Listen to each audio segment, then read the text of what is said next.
দাঁড়িপাল্লার জোয়ার তৈরি হবে। জামাতের নেতৃত্বে বাংলাদেশ পরিচালিত হবে, এটা কে কে দেখতে চান দেখি। জামাতের নগরী ইনশাআল্লাহ, ইসলামের নগরী ইনশাআল্লাহ। কোন রাজনৈতিক দলের পক্ষ থেকে ইচ্ছাকৃত সময় ক্ষেপণের কারণে সংস্কার যদি বিলম্ব হয়, নির্বাচন যদি বিলম্বিত হয়, এর দায় তাদেরকে নিতে হবে। এজন্য সংস্কারে রাজনৈতিক দল দ্রুত ঐক্যমতে এসে দ্রুত সংস্কার বাস্তবায়ন করতে হবে। শক্তিশালী রাজনৈতিক নেতৃত্বের দরকার আছে। বিগত 54 বছর এই জিনিসটা আমরা পাই নাই।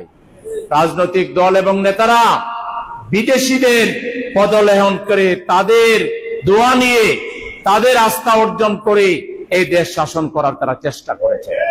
তারা মাথা উঁচু করে দাঁড়াতে পারেন নাই, জনগণকে ঐক্যবদ্ধ করতে পারেন নাই।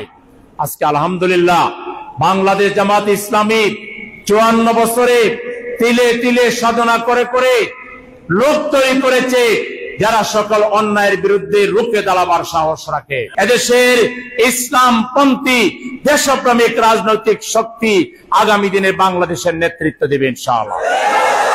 বাংলাদেশের নেতৃত্ব দেবে ওই সব নেতারা যারা আল্লাহওয়ালা, যারা সাহসী, যারা অন্যায়ের সামনে মাথা নত করে না। সেই ধরনের নেতারা বাংলাদেশের নেতৃত্ব দিবে। সেই ধরনের রাজনৈতিক দল বাংলাদেশের নেতৃত্ব দিবে। যেই দলের সাথে দুর্নীতির সম্পর্ক নাই, চাঁদাবাজির সম্পর্ক নাই, টেন্ডারবাজির সম্পর্ক নাই, জনগণের উপরে জুলুমের কোন ইতিহাস নাই, সেই দলই আগামী বাংলাদেশের নেতৃত্ব দিবে।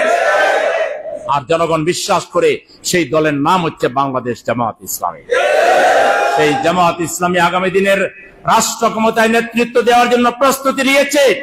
এখন আমরা চূড়ান্ত পর্বে জনগণকে সাথে নিয়ে আমরা ভোট বিপ্লব দাঁড়িপাল্লার পক্ষে ঘটাতে চাই।